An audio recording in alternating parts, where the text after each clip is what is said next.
Well, we actually have a number of packages to go through, so I'm just going to open this one first. It's a little upside down. See, it's a limited run game package, which, you know, they release physical versions of things. A lot of my Switch games have been released. It's been nice. That said, I am needing to be careful with the scissor over here. Get in here.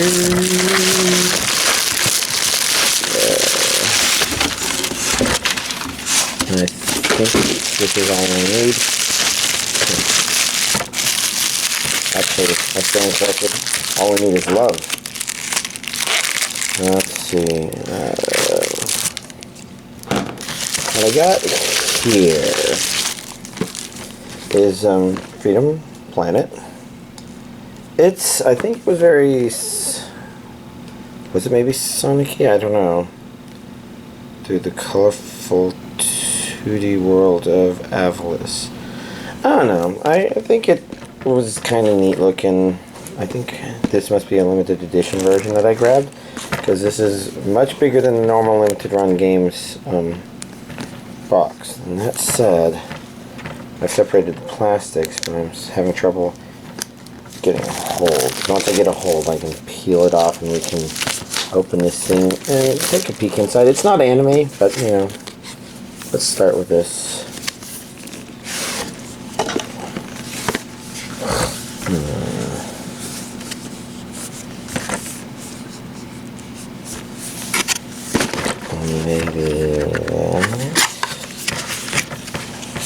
So I don't remember exactly what was in this. It's one of the nice things about ordering so much stuff is you get to treat yourself to. Yes, so this looks like the game itself, and this looks like whatever extras, which includes the soundtrack, which is probably what I was curious about. And it's a very Sega Genesis-y sort of thing.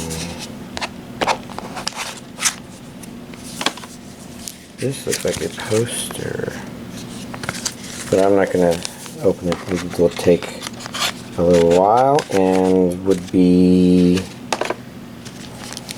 so that's the size of a Sega Genesis console, I think. There we go. If I pop these, then I can maybe slide this out like that. So this obviously doesn't fit there. It's a Genesis console size thing, but I guess I can't fit it in there.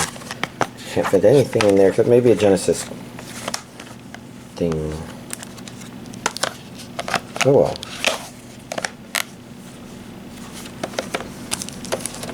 So that's pretty cool. Instead of trying to put this together, I'm going to see if I can set this all aside over here. I'll decide later if I'm going to do anything with that. Let's move the stack over of the other 5 packages. And let's actually open this one next, because this one is also not anime. Get it nice and quick, because I don't know that I can actually open them like that when they're properly sealed. Obviously, I'm a little paranoid about that. This is another Switch game. A Hat in Time. Now I can finally do some smug dancing to the max.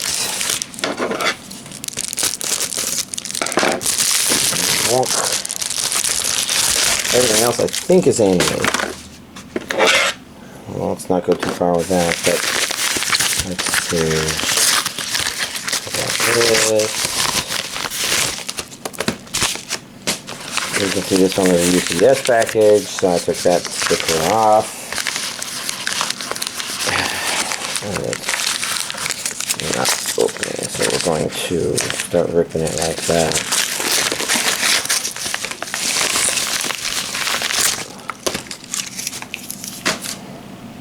And then we got a Right Stuff package.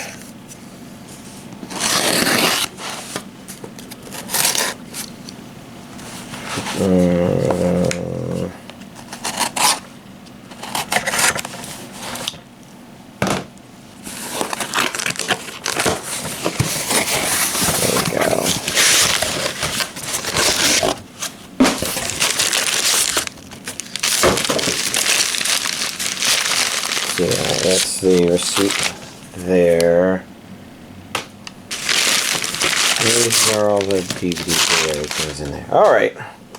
This is actually a pretty good update. So let's start with 07 Ghost Blu-ray release. I do believe we had a DVD release before.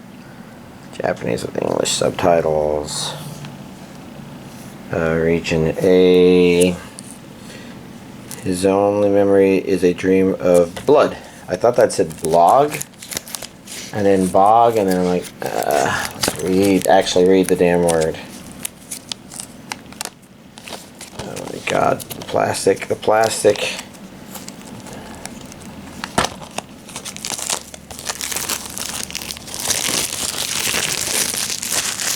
And there's a different thing on the inside. It's pretty cool.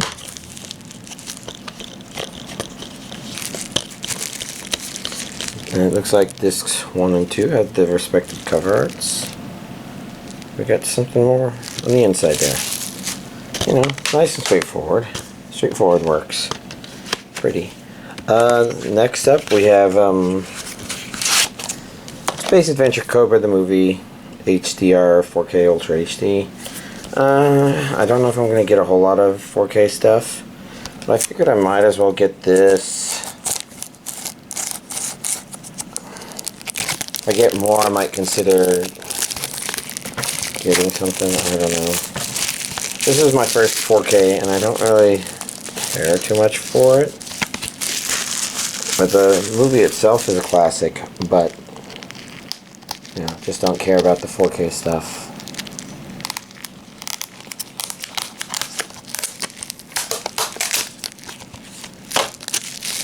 But let's take a peek. Shall we?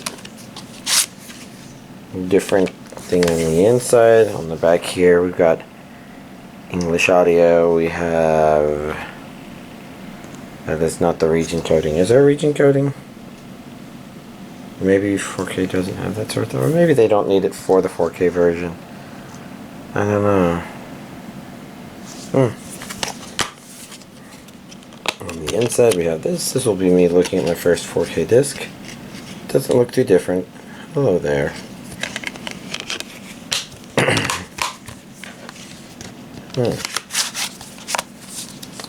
Next up we have My Teen Romantic Comedy SNAFU Seasons 1 and 2, which English dubbed collection. Which I don't think I had this English dubbed before. I almost overlooked this one. Like I ordered it late. Clean opening, closing, special opening animation, Sentai trailers, English audio, region A, Etra and Mexico. Basically, Sentai's re-releasing a shit ton of stuff right now, so re-releasing a dub version of something in the middle of there is definitely confusing. Like, I looked again just to make sure, and I could have even still missed something, but SNAFU dubbed is here if you wanted it. Okay, I wasn't quite sure if it was going to be loose or not. A 2, a 3, and a 4. And there we go. Next up, Vultus 5, unless it's supposed to be Vultus V5. I don't pretend to know. 40 episodes in standard definition.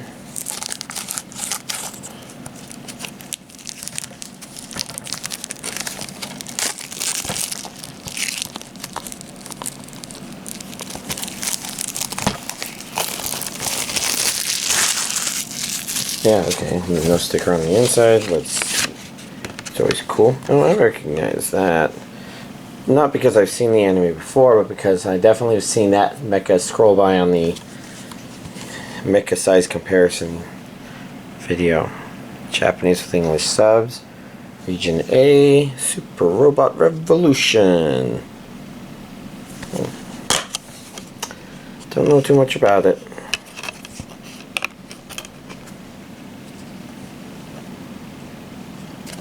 But you know, it's always nice when more anime comes out in DVD Blu-ray. If it's profitable for the companies, that's great. And if it gives people a chance to explore things that they wouldn't normally, that's great too. This is Boogiepop Phantom. I did watch this once.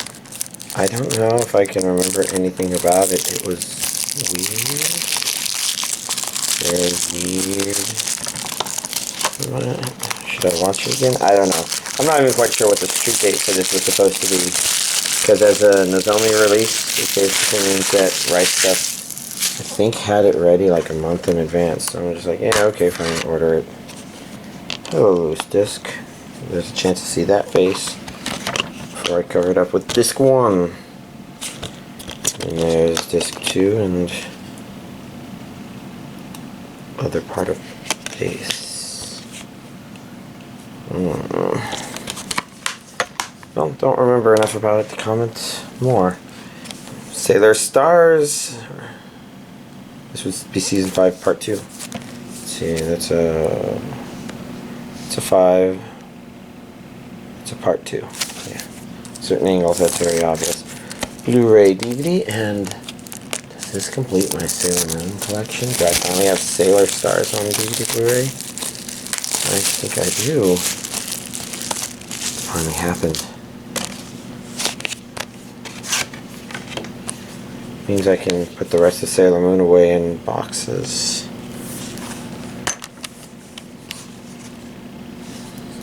Disc 1. Disc 2. And disc 3. Totaling at 200 episodes. Oh, I can't even see it. It's a... And then we got... Well, let's see. First of all... What were these? Were these a Blu-ray? Yeah, that says Blu-ray in Region A right there, although I can't see it on the little screen. This one says DVD in Region 1. Disc 1, Disc 2, Disc 3. And we've got some Sailor Moon art on the inside. Nice. Next up, we have a series called Radiant, Season 1, Part 1. This is limited edition, coming soon with Part 2. I guess this means there's going to be a limited edition version of Part 2. Let's see if we got any sexy, I don't know, chest. Oh, there's a little sexy hand there, I guess. Boys ready to collect all the Infinity Stones. Then under here, let's see if there's another sexy fist. I mean, that girl has some mighty impressive looking drill hair. It's hard to tell if this is sticking badly or if I'm just having trouble getting it started. A little column A, a little of column B. Do you have the same image underside? I guess so. Man, our boy's ready to collect 2 sets of Infinity Stones. Let's see. We got regions A plus B. We got an English dub. Based on the popular French comic. Interesting. I'm still not quite sure what I'm looking at there. Okay, yeah. He's standing up. We're seeing his face from below. Special features. Okay, we got a Sorcerer's Tale in behind the scenes. Commentary, textless opening and ending songs.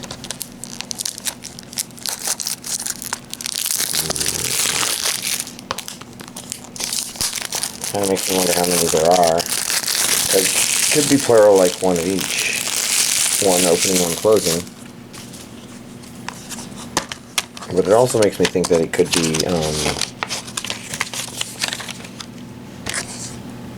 there's our main character. He looks slightly different.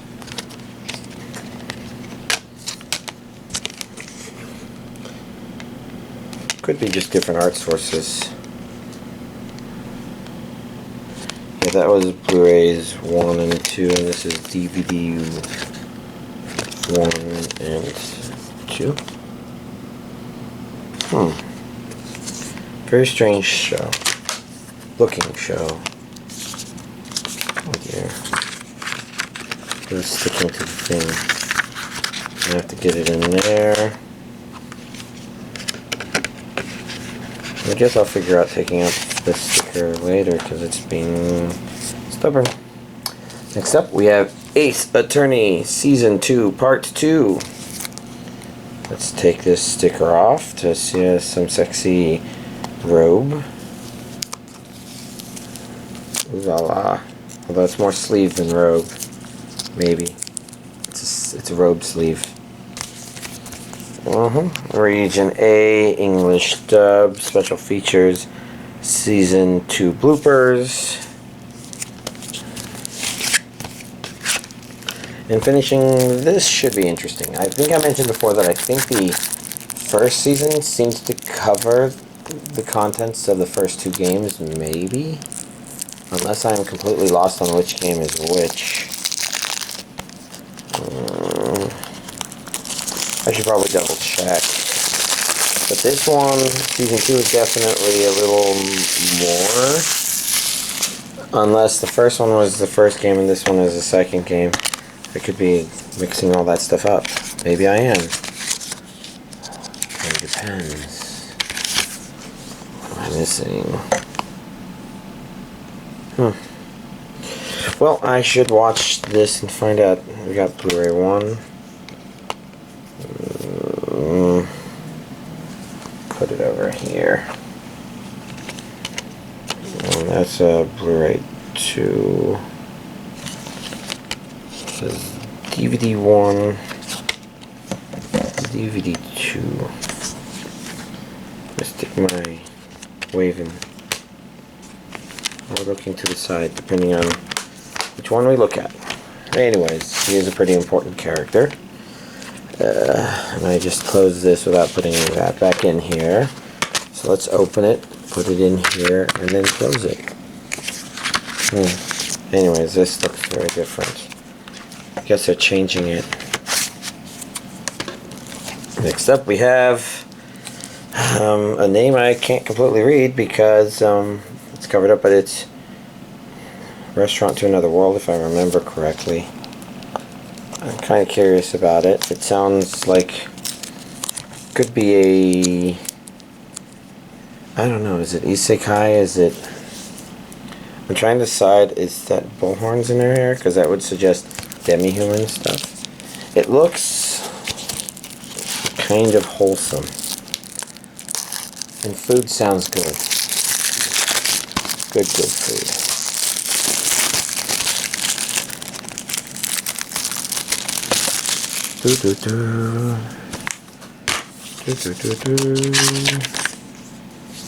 Look at that. We got food. Well, that's fried shrimp, Restaurant to Another World, plate 1 and plate 2. It looks like some good fried stuff. That looks like elf ears. I don't know about that.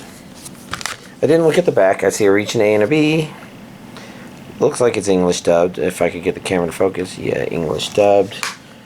Get your fill with the complete uncut series. I'm not seeing anything here that's immediately definitely special features, so I'll just seal it up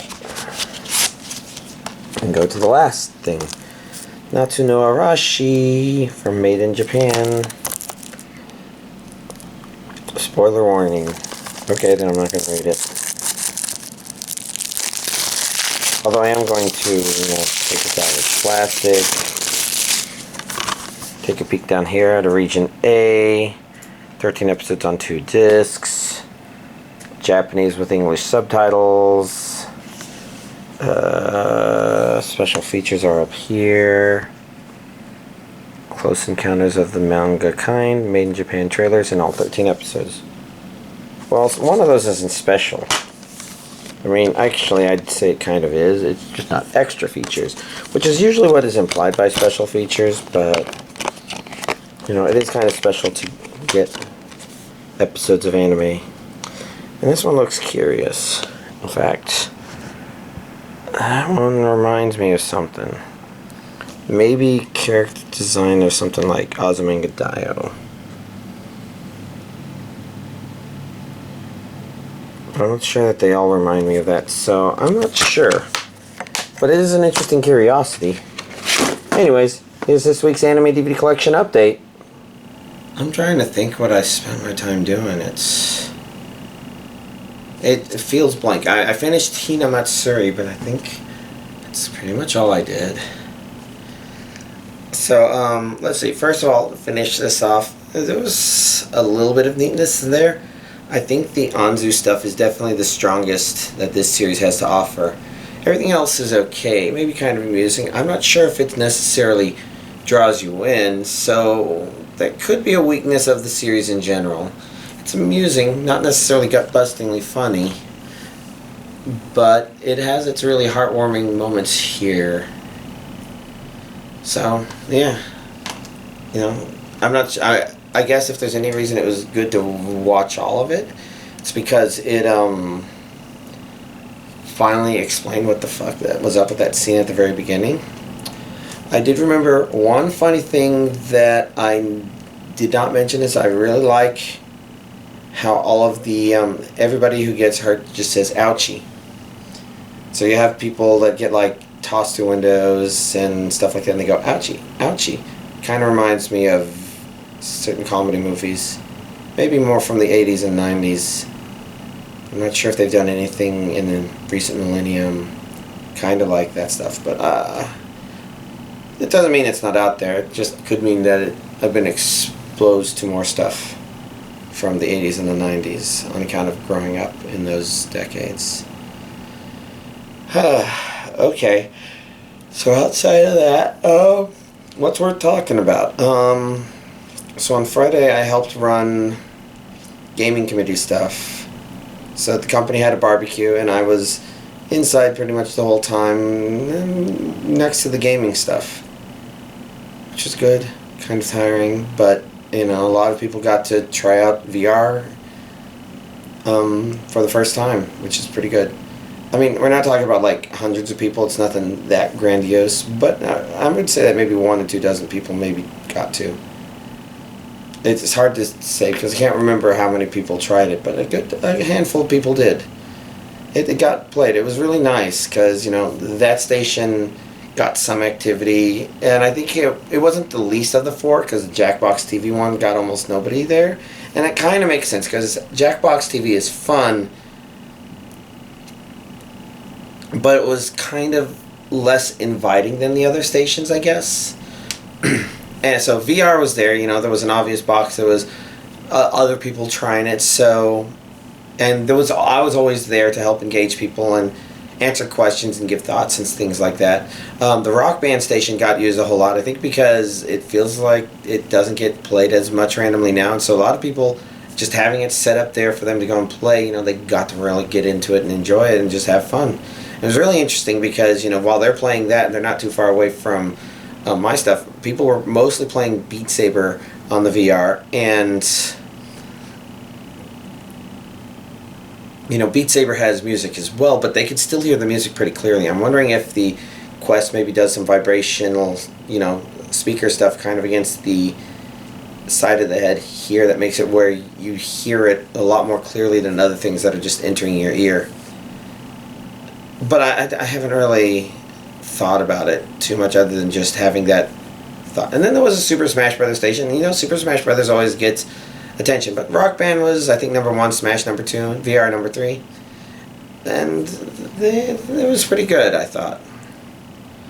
Outside of that, most of my activities, what have been my other activities? Because I know I watched some Static Shock with my friend, and you know, it continues to be kind of at the same place. There was that one episode that was just like, oh shit, that's kind of deep.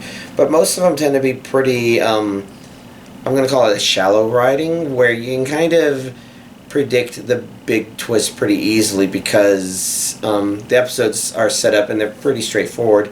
So instead, you kind of just enjoy, okay, well, you know, everybody should be able to recognize Static Shock because he's barely wearing anything that counts as a costume. You can just tell he's the same person. Nobody does, and you know, you're like, okay, well, these people have these powers, and I don't know that that's how that thing would work, but okay, that's kind of entertaining. Static Shack was actually pretty amusing because that was a celebrity appearance episode, Shaquille O'Neal in particular, and there was a little bit of surrealness to it where it felt like they had a lot more animation budget for it, probably because it was a celebrity episode. You know, you have a big celebrity come in, you pay them money, and you have a lot of people watching, and you maybe spend a little bit more on the animation than usual, maybe. Like, it wasn't an exorbitant amount more. It's not like Naruto. You can kind of tell the difference when one episode, you're like, wow, they're on a budget, and then the next episode's like, wow, they're blowing a budget. But, so it's not quite as extreme as like Naruto, but it's still kind of interesting because some of the characters don't strike me as particularly easy to draw, per se. And there was this one guy with really thick skin all around that kind of, you know, looked like, okay, yeah, there's a little effort animating that person. But everything was smooth through the whole episode, and it was really funny because the character interactions, they actually feel pretty natural, but at the same time, it feels like there's an out-of-placeness that isn't exactly out of place. And one of the things I put my finger on while watching it was that I was like, okay, Shaquille O'Neal's scheduler lady, personal assistant, for some reason she feels like she came out of Scooby-Doo. Even though she doesn't look like any one character, she would probably be a mix of like 3 or 4 different characters.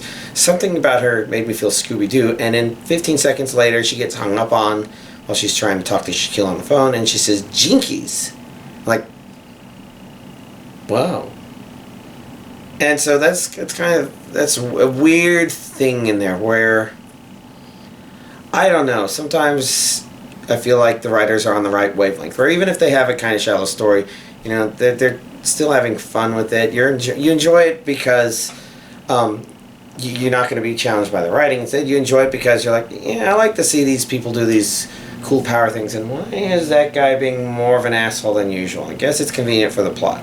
But then you like where he goes with it. I don't know. Lots of good stuff. Otherwise, I guess I've just been maybe not a little more focused on VR chat avatar stuff, but I have been trying to make one avatar for somebody, which unfortunately it's not going to be done enough for me to do it tonight. Yeah, I've already talked, and I think instead of doing a normal thing, we're going to do another VR chat night. You know, that's a good fallback option for when the driving stuff is maybe not going to be able to happen. And I don't know if it's related to that exactly, but some of the people are anxious, probably because they don't want to go out while it's so fucking cold out. Maybe they're worried about something happening to the house, or maybe, you know, they just don't feel like they have time. They want to make sure they get to bed because some of them don't have the same schedule I do. You know, I might go to bed at like 1:30 a.m. and get myself 5 hours of sleep. Yeah, that is only 5 hours of sleep. And most other people probably don't do that, but yeah, I don't know. I probably even look and sound like I only get 5 hours of sleep right now.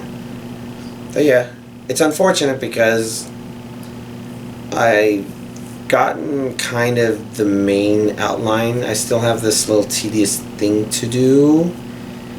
But once I do that, then I get to play with it. I'm probably going to try playing with it a little outside of that context, because I want to make sure one of the main issues I'm running in, or one of the main things I want to play around with this avatar is emissions are really great. So in a nutshell, it was something that I liked about my my first avatar that I've kept in the version of my first avatar that I've now uploaded and is under my control, I guess. And that's I liked the glowing eyes, and that was actually done with Emission. And the way it kind of works is when you have a 3D surface and you have a texture on it, you're going to have you'll have a texture that maps onto a certain way. You'll have a material that combines the texture with how the texture is going to be drawn, basically. And then, you know, the object itself will have a UV mapping, which kind of says how the texture is lined up on it here and there and everywhere. And it can be one thing for the whole body, or different parts of the body have different textures. It's, you know, there's some complications there. But certain shaders support an idea called emission, where normally if a texture is being drawn on something, it's affected by light sources, but you can have a secondary texture that is drawn on top of it that's basically, oh, this is drawn no matter what the lighting is. So even when your character's in normal daylight, you know, their eyes will just look normal, except, you know, a little bit brighter, but brighter works pretty well, especially since a lot of things look toon-lit, I guess is a common way to describe it. But when the avatar goes into a darker area, the eyes stay the same color, and it makes it look like they're glowing in the dark. Especially when you have, like, the emission part of the eye being the eye itself, so it's not like a flat color, it's an actual, oh, it looks like a pair of eyes that you can see in the dark despite the rest of the body being blank. So, the main issue I'm running into is, for my avatars, for the most part, for the glowing, I've been using Noise Toon Shader.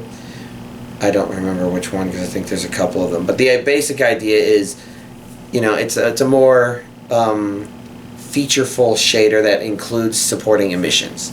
And that's how I'm able to do it. But with Quest avatars and Quest versions of avatars, it's pretty common to go with you're pretty much limited to the shaders underneath the VR Chat mobile category, and there's a couple of particle ones and a handful of other ones.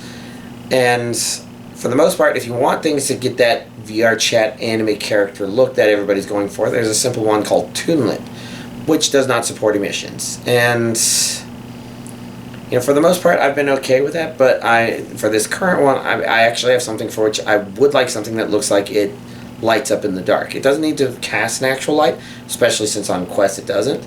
But I want it to be something that works on both Quest and PC, because what I'm designing has lights on it. It would be nice to see that stuff work. And I think you can do that. You just need to use the standard shader. Normally this doesn't work because when you use a standard shader on like the whole avatar, it gives it more of a figurine look as opposed to an anime character look. And that's not necessarily bad, but I think I can do better here where, because my materials are still separate, I'm going to combine my meshes together, but I can have materials separate, and I think I'm going to be able to make it where the materials that make up the character's body are toon-lit like I've always done, but for this item I'm adding onto it, you know, some of the textures are going to be toon-lit just so that they kind of, you know, appear in line with the character, but I think I can just make it where the light parts specifically, I mean, they're already going to be separate items from everything else I'm adding on the character. I might be able to make it where they have their own texture and they can be standard, and it's okay if those look different than the toon-lit character underneath. But I think they'll support emissions. I mean, it says it supports emissions. I'm just not quite sure how it looks. But if it looks perfectly fine on both Quest and PC, then I'll be able to do an emission-related effect on this avatar. I won't be able to do things with the eyes, because the eyes are part of the whole... Well, the eyes textures are part of the whole body, and I would have to separate those out. And I might be able to, but I'm not going to try too hard to do that. But the important thing is, well, I can have that, and that's fine. This thing that I'm adding on, I'm hoping that it works out. It should be pretty cool. The other thing I've been able to do is I've been able to give a couple of pointers to a couple of other people I've met, which is great, because you know, a lot of them are already doing pretty great things on their own or had pretty great ideas, and I'm kind of hoping that you know, not only do they move forward and actually create avatars, because it's a pretty great process, but that maybe they were helped by me. It's really hard to tell because my brain's been weird sometimes. Like one of them, I think, might have talked to them Friday night, and I was maybe a bit of a zombie, unless it was Saturday night. In which case, that means I was a bit of a zombie Saturday night. So there was some incoherence to what I was telling them. Maybe less in... Maybe just because I was just talking, but from what I can tell, when they started showing me images a day or two later, it looked like they were actually doing really good based on where I thought they would need to be given the advice I was giving them. Now, I know that's a really weird way to say it, but the entire point is, if I helped them, then they're great. They may be doing stuff that's more intricate than the stuff I've been doing. And if I was able to help them get there, then I think the world's a slightly neater place.